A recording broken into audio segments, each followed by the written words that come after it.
नासिन top story में अवांखे भली car चवंदासीं। ब्रॉडशीट मामले ते हिकु ॿियो वॾो स्कैंडल साम्हूं अची वियो आहे।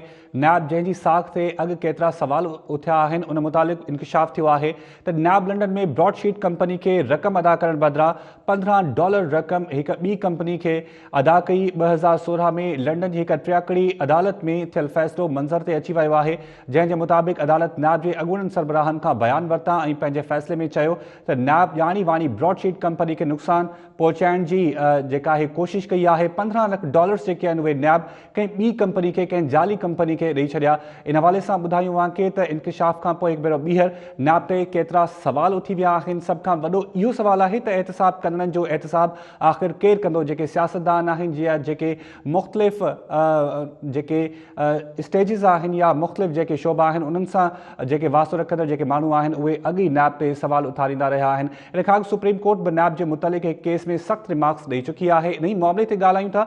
असां सां हिन वक़्तु लाइन ते मौजूदु आहिनि अॻूणा जज ऐं नामियारा कानूनदान जस्टिस रिटायर्ड शाइक उस्मानी साहब। अस्सलाम वालेकुम शाइक साहब, आपको वेलकम करते हैं। और मुल्क के नाले वाले सीनियर सहाफ़ी इफ्तिखार अहमद साहब असां सां लाइन ते मौजूदु हूंदा। इफ्तिखार साहब, आपको भी वेलकम करते हैं। सब खां पहिरियां हलंदासीं जस्टिस रिटायर्ड शाइक उस्मानी साहब ना। जस्टिस साहब, ये बताइएगा 2008 में नैब ने ब्रॉडशीट के अलावा एक गलत पार्टी को $15 मिलियन अदा किए। लंदन के कोर्ट ने इस अदायगी को गलत और गैर कानूनी करार दे दिया। सवाल सबसे पहला ये है कि एहतसाब करने वालों का एहतसाब आखिर कौन करेगा? ये बड़ी फनी चीज है।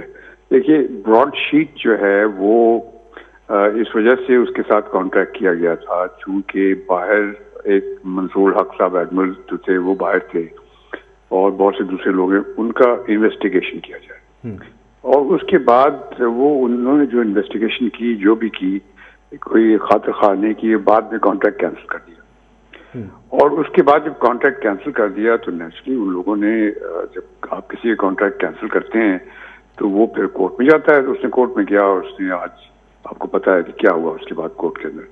अब जो उसके साथ जब कार्रवाइयाँ हो रही थी तो उसमें मेन एम गवर्नमेंट का, मुशर्रफ गवर्नमेंट का और आज की गवर्नमेंट का एक एम था इसी तरह से नवाज शरीफ को कनेक्ट करना उसके साथ, ये एम था। तो वो उस एम में वो उन्होंने कहा कि जी उनके बहुत से पैसे बाहर हैं, लेकिन ब्रॉडशीट्स की तो कोई अपनी लीगल वैल्यू नहीं है ना। ये it's private company, investigative company. उसके कहने से कि जी फलां के इतने पैसे बाहर हैं, इतने पैसे बाहर हैं, ये तो कोई बड़ी बात नहीं है। लेकिन चूंकि अब उन्होंने इस वक्त, चूंकि उनको $26 मिलियन मिल गए, उन्होंने पाकिस्तान एम्बेसी के अकाउंट सीज कर लिए, कोई $26 मिलियन मिल गए तो वो प्रोमिनेंट हो गए। तो अब वो चीज सामने आ गई है, वरना ब्रॉडशीट की तो अच्छा शेख साहब, ये बताइएगा, ब्रॉडशीट की चले हम मान लेते हैं कि उसकी कोई वैल्यू नहीं है, लेकिन लंदन का जो कोर्ट है उसका अगर फैसला सामने आ जाता है, उसका फैसला अगर नैब के हवाले से अगर रिमार्क सही होते हैं तो क्या असरअंदाज होगा लंदन कोर्ट का फैसला नैब पे? देखिए, लंदन कोर्ट में तो गया नहीं है ना केस, ये तो एक आर्बिट्रेशन में गया था। एक आर्बिट्रेटर ने एक फैसला किया है और वो आर्बिट्रेटर का फैसला कोर्ट का फैसला नहीं होता। सही, साल से जब तक कि वो कोर्ट में जाकर के रूल ऑफ द कोर्ट न बने, तो वो तो उसकी कोई वैल्यू नहीं। सही, आप ये समझते हैं कि ये जो रिमार्क्स है या सालसी कोर्ट ने जो दिए हैं या ये जो ब्रॉडशीट वाला मामला है, इस पे नैब पे कोई असर नहीं पड़ेगा? देखिए, नैब पे असर तो यकीन पड़ना चाहिए, क्योंकि नैब का जो ओरिजिनल इन्होंने जो कॉन्ट्रैक्ट दिया था ब्रॉडशीट को, उसको बड़ा मिस हैंडल किया गया, उसको सही तरीके से डील नहीं किया गया और उसकी वजह से पाकिस्तान को इतना नुकसान पहुंचा कि $26 बिलियन उनको दिए गए। तो जिसकी गलती से ये हुआ है उसको तो पकड़ना चाहिए ना, पाकिस्तान गवर्नमेंट को उसको पकड़ना चाहिए कि नैब तो पॉलिटिकल अदारा नहीं है, नैब तो एक गवर्नमेंट का अदारा है। तो अगर गवर्नमेंट के अदारे ने कोई गलती की है आज यानी पहले या जब भी की हो, जिसने भी की हो, तो अब उसको पकड़ना तो चाहिए ना कि आप इन्हें क्यों ऐसी हरकत की कि आपको $26 मिलियन देने पड़े। $26 मिलियन से कितने स्कूल बन सकते हैं, कितने कॉलेजेस बन सकते हैं, कितने हॉस्पिटल बन सकते हैं। सर, मॉरली कितना बड़ा ये फैसला है और कितना बड़ा असर पड़ेगा? और आप ये भी सजेस्ट करें कि हुकूमत को करना क्या चाहिए? क्या पाकिस्तान का एक इदारा जो अकाउंटेबिलिटी कर रहा है, तो उसके हवाले से अगर ऐसे रिमार्क्स आते हैं तो ये तो मुल्क के लिए बड़ा जो है शर्मिंदगी का बायस बनेगा ये मामला। जी बिल्कुल, आप सही कह रहे हैं। और करना ये चाहिए कि अब इनको जो लोग उस वक्त इन्वॉल्व थे इसमें उनको पकड़ना चाहिए और उनकी इन्वेस्टिगेशन करना चाहिए और देखना चाहिए कि उन्होंने क्या किया और कैसे किया और उनको सजा मिलनी चाहिए ताकि आइंदा ये हरकत ना हो। अब ये तो नहीं, नैब के मतलब ये तो नहीं कि नैब जो है वो सब कुछ कर सकती है और वो उसको कोई पूछ नहीं सकता। ये तो नहीं कर सकते ना, क्योंकि गवर्नमेंट का अदारा है नैब। सही। शाइक साहब आप लाइन पे मौजूद रहिए। इफ्तिखार साहब आवाज आ रही है आपको? जी आ रही है। इफ्तिखार साहब एक और मामला जो है वो सामने आया है, जैसे मैंने सवाल किया कि 2008 में नैब ने ब्रॉडशीट के अलावा गलत पार्टी को $15 मिलियन जो है वो अदा किए और ये भी सामने आया इंकिशाफ के नैब ने ये ब्रॉडशीट को नुकसान पहुंचाने के लिए ऐसा काम किया। तो ये कितना बड़ा सवाल है नैब के लिए?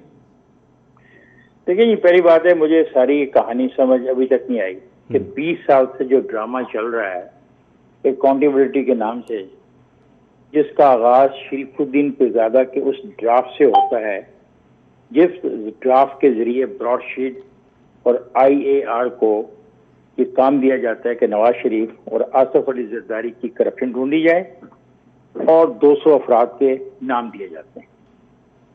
अब सवाल ये पैदा होता है कि 20 साल गुजर गए हैं, इसमें ब्रॉडशीट की तरफ से IAR की तरफ से तो कोई मदद नहीं हुई हुकूमत पाकिस्तान की।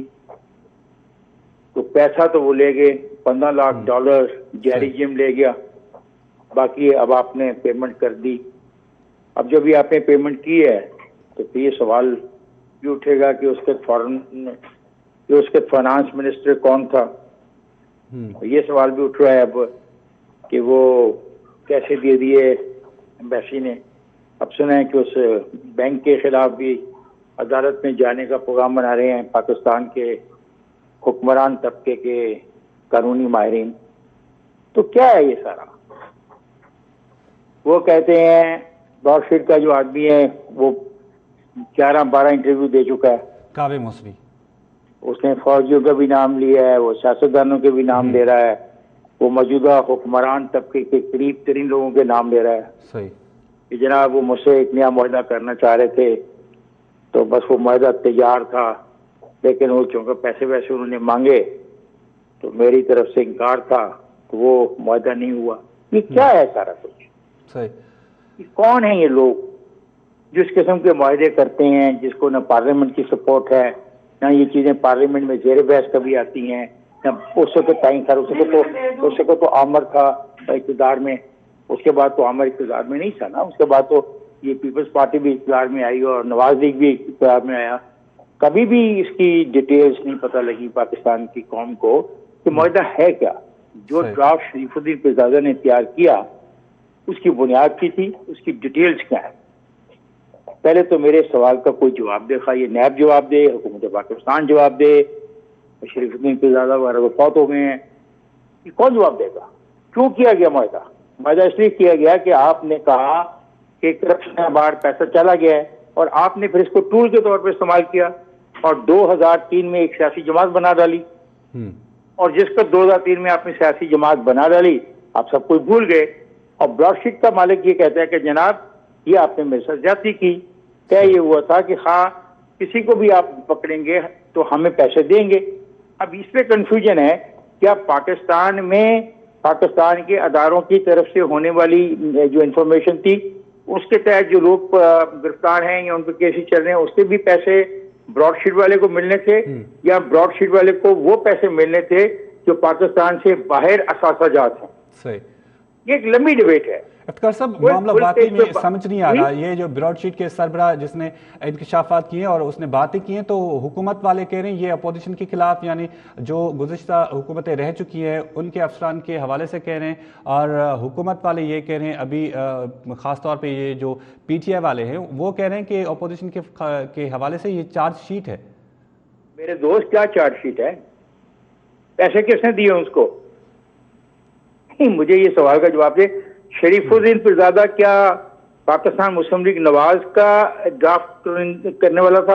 क्या शरीफुद्दीन पिरज़ादा ने पाकिस्तान पीपल्स पार्टी के कहने पे ड्राफ्ट तैयार किया? मैं तो इन दो हुकूमतों पर सिर्फ एक इल्जाम लगाता हूं कि इन्होंने एक सियासी बदयांती की कि इस मुआहदे को, जो एक बहुत खतरनाक मुआहदा है, जो हर वक्त जारी रहने वाला मुआहदा है, ये अपना मेरे साथ मौजूद हैं बहुत माहिर कानूनदान, ये एक ऐसा मुआहदा जो जारी है, जारी रहेगा, क्लास ही कोई नहीं इसके खत्म होने की। सही। तो उसको सजा मिलनी चाहिए, किसको मिलनी चाहिए? ये पीटीआई वालों के मुंह में जो आता है वो कह देते हैं। मैं पूछ सकता हूं कि 2020 में जब पेमेंट हुई उस वक्त पाकिस्तान का फाइनेंस मिनिस्टर कौन था और कौन लोग गए वहां पे 2018 और 2020 के दरमियान ब्रॉडशीट के मालिक के साथ? वो मालिक जिसकी फर्म जिसके लिए वो करता था वो दिवालिया डिक्लेयर हो चुकी है, कौन मुआवजा करने गया उसके साथ? ठीक है, ये वो सवाल है जिनका जवाब चाहिए। सही। ये हर बात पे दूसरे को इल्जाम देना, माजी माजी माजी माजी माजी, ये माजी से जरा बाहर भी निकल आए ना कुछ लोग, और जो भी हकीकत है वो बता दें कौन को। अच्छा इफ्तिखार साहब, डिप्टी चेयरमैन जो हैं वो सलीम मांडवीवाला, सेनेट के जो डिप्टी चेयरमैन हैं, वो बड़े वोकल हैं नैब के हवाले से। वो कह रहे हैं कि वो मज़ीद जो इंकशाफात हैं वो सामने लाएंगे, और वो उन्होंने मुलाकात भी की ब्रिगेडियर रिटायर्ड असद मुनीर की जो बेटी हैं उनसे भी उन्होंने मुलाकात की, और उन्होंने ये कहा कि नैब की वजह से बहुत लोग परेशान हैं। तो अगर ये रिमार्क्स हम देखते हैं तो उसके बाद क्या डिप्टी चेयरमैन की जो बात है क्या वो आपको सही लगती है? डिप्टी चेयरमैन साहब को अब याद आया जब उनकी मुद्दत खत्म होने वाली है। तो मेरे दोस्त, इस मुल्क की अशराफिया सब एक है, खा वो पीपल्स पार्टी में बैठी है, खा वो पीटीआई में बैठी है, खा वो पाकिस्तान मुस्लिम लीग में बैठी है, खा वो उन इदारों में बैठी है जो इक़्तिदार में लाते हैं और निकालते हैं, खा वो जुडिशरी में है, खा वो सिविल ब्यूरोक्रेसी में। ये क्लास ही कुछ और है भाई। आप और मैं नहीं है, आपकी मेरी हैसियत बिल्कुल मोरों की है। हर 5 साल के बाद इनको हमारी जरूरत पड़ती है, हम एक पर्ची पे जाके बड़ी जोर से ठप्पा लगा के बड़े खुश आते हैं कि हम बहुत तीर चलाए हैं। असल कहानी तो ये 20 साल से, 20 साल से एक कॉन्ट्रैक्ट है, पता ही नहीं लग पा रहा उस कॉन्ट्रैक्ट की लैंग्वेज क्या है। कितनी बदनसीबी और बदकिस्मती है इस मुल्क की। और पैसा दिए जा रहे हैं और फिर पैसा देने के बाद फिर मुआहदा करना चाहते हैं, और उस मुआहदे में वो आदमी बोलता है कि यहाँ मैं पहले आपको पैसे नहीं एडवांस दे सकता, रिश्वत के तौर पे या कमीशन के तौर पे या इस मुआहदे को मुझे देने के तौर पे। क्या है यार ये सारा कुछ? कंपनी 2005 में खत्म हो जाती है, 2007 में मुशर्रफ पूछता है सुप्रीम कोर्ट के हुक्म पर, वो कहता है मैंने इलेक्शन करवा दिए हैं। ब्रॉडशीट को वही जवाब देता भी मैं क्या करता, मुझे सुप्रीम कोर्ट ने हुक्म दिया था मैं इलेक्शन करवा दूं। कोई बात समझ अगर आए किसी को तो भाई मुझे भी समझा देना, मैं भी पढ़ रहा हूँ, बार बार पढ़ रहा हूँ, जो पॉइंट्स आ रहे हैं, जो चीजें आ रही हैं। वो कह रहे हैं कि हमने लीड्स दी थी शेरपाव की और मंसूर उल हक की, वो ये कहते हैं। लेकिन फिर सवाल है वो 200 अफराद के नाम किधर हैं? मुझे तो सबसे ज्यादा दिलचस्पी उन 200 अफराद के नाम में है जो उस मुआहदे का हिस्सा हैं। तो उन 200 अफराद को तो एक्सपोज कर देना पीटीआई की हुकूमत, जो इंसाफ में यकीन रखती है, जो शफाफियत में यकीन रखती है, जो करप्शन के खिलाफ है। उन 200 आदमियों का नाम तो बता दे कौन है वो। अच्छा, ना ये बताने को तैयार हैं, और ना वो पिछले दिनों जो आया वो एक केस जिसमें नवाज शरीफ को सजा हुई, क्या था यार वो वो गैर मुल्की केस था जो, जिसमें नवाज शरीफ को सजा होगी कि तुम प्राइम मिनिस्टर नहीं हो। उसमें भी लोगों के नाम है जी। सही। अब बात जजिस के नाम है और लोगों के नाम है, सरमायादारों के नाम है, उनके खिलाफ कोई कार्रवाई नहीं हुई। एक आदमी प्राइम मिनिस्टर उठा के बाहर फेंक दिया गया। सही। आप पनामा केस की बात करें सर, ये बताइएगा कि नैब के हवाले, thank you Panama case, thank you sir. NAB के हवाले से इस्लाहात की बात तो होती है, अपोजिशन वाले जब हुकूमत से मिलके बातें करते तो हुकूमत वाले ये कहते हैं कि ये हमसे एनआरओ मांगते हैं। तो ये मामला कैसे ख़त्म होगा कि नैब के ऊपर जो है वो सवाल न उठे? क्योंकि अब तो नैब के हवाले से बहुत से सवालात उठते हैं और हर कोई यही बात करता है कि नैब जो है वो पिक एंड चूज करता है। जज साहब हमारे साथ हैं, वो ड्रॉप करके लाइन। सर उनकी लाइन कट गई, हम दोबारा रब्ता कर रहे हैं जस्टिस साहब से। ये बात यह है कि नैब नैब का सिर्फ एक ही रोल है कि हर उस आदमी को जलील खार कर दे जो हुकूमत के साथ इत्तेफाक ना करते हो। और ये जो एनआरओ की बात कर रहे हैं, आप सहाफी हैं, मैं आपको तवज्जो मबजूल कराना चाहता हूं कि पार्लियामेंट के अंदर एक बिल मूव किया अपोजिशन की तरफ से नैब के कवानीन में तरमीम के लिए। उस बिल को पढ़ लें। उस बिल के बारे में इमरान साहब कहते हैं ये एनआरओ इन्होंने मुझे तहरीरी तौर पर लिख के दिया है। अब बड़े मजे की बात है, वो इमरान खान को नहीं दिया गया, वो पार्लियामेंट में एक कानून आया, एक तजवीज आई, अपोजिशन ने अपनी तजवीज पेश की कि हम चाहते हैं कि नैब के फलाने आर्टिकल में ये तरामीम कर दी जाएं। सही। और जनाब इमरान साहब फरमाते हैं ये है वो जो मेरे से मिन्नत कर रहे हैं। अब कहाँ इमरान खान, कहाँ पार्लियामेंट, कहाँ एक कानून में तरमीम, ये तीन मुख्तलिफ चीजें हैं। पढ़ लीजिए उन अमेंडमेंट्स को। सही। उसको कहते हैं कि एनआरओ है। अब भुगते सारे, ये भी भुगतेंगे। इफ्तिखार साहब, तो फिर वफाकी वज़रा की ये बात तो ठीक है ना कि अगर ये चेंज कराना चाहते हैं, ये अगर इस्लाहात लाना चाहते हैं, तो इन्होंने अपने अदवार में क्यों नहीं चेंज की इन लॉज को? भाई मैं तो ये कहता हूँ कि जब इन्होंने तय कर लिया था बेनजीर भुट्टो ने नवाज शरीफ के साथ चार्टर ऑफ डेमोक्रेसी में, तो इनको करना चाहिए था। लेकिन मैंने कहा कि यार ये एक ड्रामा है जो चल रहा है 20 साल से। मैं यार अब 2 महीने पहले बात कर चुका हूँ। सही। ना तो भाई ये तेरी बेहतरी के लिए, ना मेरी बेहतरी के लिए, ना कोई पैसा आना। वो एक दोस्त था हमारा, मुझे उसका नाम भूल जाता है, यंग लड़का था, मैंने अभी भी, वो कहता था पहले दिन आएंगे इतने 100 पता नहीं बिलियन डॉलर मुंह पे मारेंगे, क्या करेंगे। मुराद सही साहब। ओ हाँ, ये शुक्रिया। वो कितने याद है, कितने 100 बिलियन डॉलर मुंह पे मार रहा था पहले दिन आके।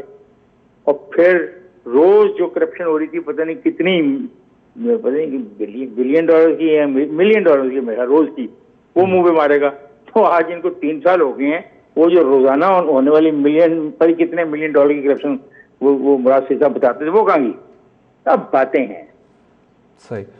अच्छा सर, एक और मामला जो है वो सामने आया पीआईए के हवाले से, आप इस पे भी कमेंट कीजिएगा। ये जो मलेशिया में मामला सामने आया था, इस हवाले से क्या आए दिन यही खबरें आती हैं? हमारे इदारों के हवाले से रिकॉर्डिंग केस आप देख लें, पीआईए का ये जो एयरप्लेन के हवाले से बात हुई थी कि किस्त हमने अदा नहीं की, इस हवाले से भी मामला सामने आया। अब ये नैब का मामला सामने आ रहा है, इसमें बदनामी किसकी हो रही है? हुकूमत पाकिस्तान, इस्लामी जमहूरिया पाकिस्तान की। तो सर, वफाकी वजीर तो ये कहते हैं कि 2016 में अगर ये लीज पे लिया गया था प्लान, तो उस वक्त की हुकूमत ने महंगे दामों पे जो है ना सौदा किया। तो हम ये कोशिश कर रहे थे, हम ये नेगोशिएट कर रहे थे कि ये जो, क्योंकि कोरोना वायरस था, एक पैंडमिक था, इसमें हम ये कह रहे थे कि ये जो चार्जेस हैं वो ज़रा कम हो जाए। तो ये जो पैंडमिक था ना, इसमें ये वकला तनख्वाह नहीं ले रहे थे, गाड़ियां इस्तेमाल नहीं कर रहे थे, प्रोटोकॉल इस्तेमाल नहीं कर रहे थे, लोगों को सारा दिन बुरा भला नहीं कह रहे थे। सही। रोक दिया था पैंडेमिक ने। 2016 में एक मुआहदा हुआ था, वो गलत मुआहदा हुआ था, माने लेते हैं। तो किस्त तो आपने देनी है नहीं देनी। आप सक्सेशन देखें, आने वाली हुकूमत सक्सेसर होती है जाने वाली हुकूमत की। ये तो अजीब रवैया इन्होंने इख्तियार कर लिया है।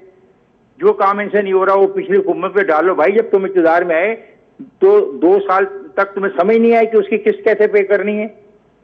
कोविड का क्या ताल्लुक है किस्त पे करने ना करने से? और जब तुम्हें पता था वो जहाज का इतना मसला खराब है और इतना डिस्प्यूटेड हो जाएगा, कभी लैंड करेगा तो अगले रोक लेंगे, इसके लिए भी 2016 की हुकूमत से पूछना था। सही। इफ्तिखार साहब, फॉरेन फंडिंग की आजकल बहुत बाज़गश्त हो रही है, और ये जो फ़ारूक हबीब हैं पीटीआई के, उनकी जानिब से एक दरख्वास्त दायर की गई है पीपल्स पार्टी और नून लीग के ख़िलाफ़ और पीटीआई के ख़िलाफ़। तो खैर, तो 6-7 साल पहले का जो केस है फॉरेन फंडिंग का, अब ये कह रहे हैं अपोजिशन वाले कि ये केस आगे बढ़ ही नहीं रहा, अब कल एहतजाज भी है। इस मामले को आप कैसे देखते हैं? अगर हमारी इलेक्शन कमीशन की ताकत है, अगर वो एक आज़ाद आईनी अदारा है, तो उसको बहुत पहले पीटीआई के खिलाफ इस दरख्वास्त का फैसला कर देना चाहिए था। ठीक। अब पीटीआई ने कहा कि हमारे एजेंटों ने पैसे इकट्ठे किए, हमें नहीं पता, इससे ज्यादा नहीं हम जानते। अब बड़े मजे की बात है। तो सर ये एहतजाज करना ठीक है सर, ये कमेंट कर दीजिएगा, क्योंकि वो ये कह रहे हैं कि ये जब केस चल रहा है तो इनको एहतजाज नहीं करना चाहिए, ये असरअंदाज होगा केस पे। अच्छा, पहले कोई एहतजाज भी ना करे, कोई दरख्वास्त भी ना दे, कोई प्रेस कॉन्फ्रेंस भी ना करे और कुछ भी ना करे, और ये टेन्योर खत्म हो जाए, फिर अगले टेन्योर में भी कुछ ना करे, ये क्या फजूल बातें करते हैं यार। मैं तो कहता हूँ भाई, अगर तीनों सियासी जमातों ने गैर कानूनी फंडिंग ली है, तीनों सियासी जमातों को हमेशा के लिए, कम से कम 20 साल के लिए तो फारग कर दिया जाए सियासत से, कुछ नहीं होगा, कोई तबाही पाकिस्तान में नहीं आ जाए। सही। इफ्तिखार साहब, एक दफ़ा फिर हम नैब पे आते हैं, क्योंकि अब एक क्लियर कट मैसेज जो है वो हुकूमत की जानिब से ये दिया गया है कि हम बात आपसे कर सकते हैं, आप पार्लियामेंट में आएँ, लेकिन एहतसाब पर बात नहीं होगी। अगर एहतसाब पर बात नहीं होगी, यानी नैब पर बात नहीं होगी, तो फिर ये मामला आगे कैसे बढ़ेगा? नैब में इस्लाहात मतलब नहीं आएंगे? मेरे दोस्त, मैंने आपको इतना प्यारा मशवरा दिया, इतना अच्छा मशवरा दिया, इतना पढ़ा लिखा मशवरा दिया, पहले जाओ तो सही पार्लियामेंट की उस दिन की प्रोसीडिंग में से जो अपोजिशन की अमेंडमेंट है नैब के लिए, वो पढ़ो तो सही। ये पढ़ो तो फिर तुम्हें सारी बात समझ आ जाएगी। सही। एक और दूसरी बात है कि ये नैब, आपके पास FIA, आपके पास पता नहीं क्या क्या दारे हैं, नैब क्या कर रही है? छोड़ दो, इस नैब ने कुछ नहीं किया, समझ आई? इस नैब ने पाकिस्तान की सियासत में गंद को और बढ़ाया है, लोगों की कीमत और बढ़ी है, समझ आई? ठीक है, बहुत शुक्रिया इफ्तिखार अहमद साहब हमें वक्त देने के लिए। नाज़रीन, ब्रॉडशीट मामले के हवाले सां हिकु ॿियो वॾो स्कैंडल जेको आहे उहो साम्हूं अची वियो। नैब जंहिंजी साख ते अॻु ई केतिरा सवाल उथिया हुआ, इन मुतलिक़ इंकशाफ थियो आहे त नैब लंडन में ब्रॉडशीट कंपनी खे रक़म अदा करण बदिरां $15 लाख रक़म हिकु ॿी कंपनी खे अदा कई। 2016 में लंडन जी हिकु टियाकड़ी जी अदालत में इहो थियल फ़ैसिलो मंज़र आम ते अची वियो आहे, जंहिंजे मुताबिक़ अदालत नैब जे अॻूणनि सरबराहनि खां बयान वरिता ऐं पंहिंजे फ़ैसिले में चयो त नैब ॼाणी मानी ब्रॉडशीट कंपनी के नुक़सान पहुंचाइण की कोशिश कई। नैब इन मुतलिक़ इंकशाफ खां पोइ हिकु भेरो ॿीहर नैब ते केतिरा ई सवाल उथी विया आहिनि।